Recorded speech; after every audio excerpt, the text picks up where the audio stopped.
बात इंडिया की, सियासी गलियारों में आजकल इंडिया की काफी चर्चाएं हो रही हैं, लेकिन मैं उस इंडिया की बात नहीं कर रहा जिसे 26 पार्टियों ने मिलकर बनाया है। मैं उस इंडिया यानी भारत की बात कर रहा हूं जहां सियासत वंशवाद यानी डायनेस्ट के इर्द गिर्द घूमती थी और है।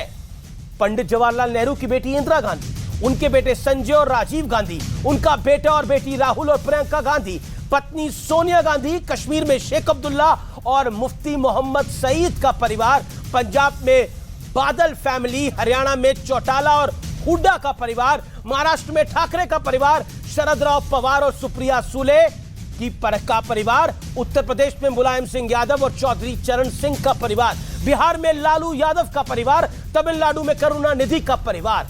इसके अलावा कई और राज्य हैं जहां परिवार सालों से राज करते आए हैं, चाहे वो नवीन पटनायक हो चाहे वो कुछ और। लेकिन 2014 के बाद इस ट्रेंड ने 360 डिग्री वाला यू टर्न लिया, क्योंकि देश की कमान एक ऐसे व्यक्ति के हाथों में आ गई जिसके परिवार को शायद आज भी देशवासी अच्छी तरह से जानते या पहचानते नहीं है। क्या यही वजह है कि परिवारवाद की सियासत और भ्रष्टाचार पर जैसे जैसे प्रधानमंत्री मोदी का प्रहार बहुत तीव्र हो रहा है, सब इकट्ठा हो गए हैं और अपना गठबंधन बना रहे हैं जिसका नाम INDI रखा गया है। वैसे गठबंधन बनाना, चुनाव लड़ना ये सबका संवैधानिक अधिकार है, लेकिन सियासी फायदे के लिए देश की बदनामी की तैयारी क्या किसी भी दल या गठबंधन को शोभा देता है? विपक्ष ने अपने गठबंधन का नाम INDI रखा है। मैं इसे इंडिया इसलिए पढ़ रहा हूं, यानी INDI इसलिए पढ़ रहा हूं क्योंकि इंडिया नहीं, क्योंकि देश का नाम सियासत में घसीटना मुझे कतई तर्कसंगत नहीं लगता। क्योंकि मान लीजिए कल इस गठबंधन में फूट पड़ जाए तो क्या कहा जाएगा?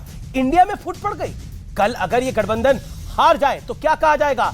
एनडीए से इंडिया हार गया।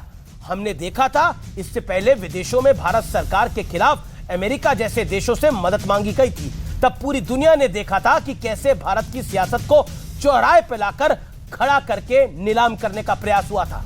क्या अब इंडिया नाम की खिल्ली उड़वाने की मंशा है? यह एक बड़ा सवाल खड़ा होता है। जरा सोचिए, कल अगर विपक्ष का गठबंधन टूट जाए तो हेडलाइन क्या होगी? 2024 से पहले इंडिया हुआ टुकड़े टुकड़े।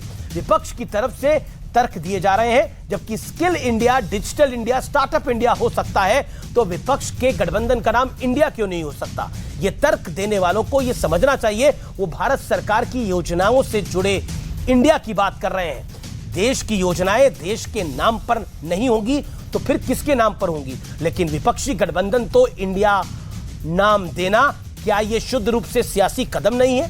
क्या सिर्फ सियासी माइलेज के लिए, एनडीए पर मनोवैज्ञानिक बढ़त बनाने के लिए, बीजेपी के राष्ट्रवाद का तोड़ निकालने के लिए दांव पर इंडिया रख देना चाहिए?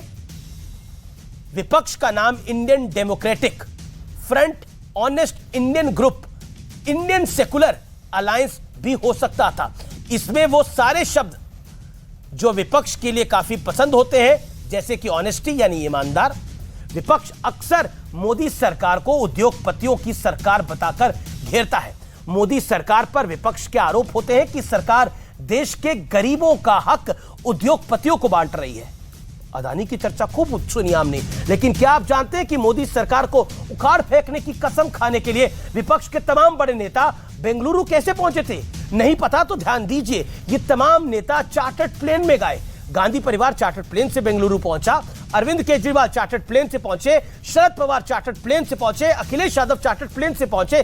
चार्टर्ड प्लेन में बैठने की कोई मनाही नहीं है, लेकिन उद्योगपतियों की चार्टर्ड प्लेन से पहुंचे तो यही बड़ा सवाल है। और मैं फिर कहता हूं, इंडिया डेमोक्रेसी है, लोकतंत्र है, लेकिन ये जो लोकतंत्र है ये डायनेस्टिक डेमोक्रेसी है, ये बहुत इंपॉर्टेंट है। फिलहाल आर पार में इतना ही। नमस्कार।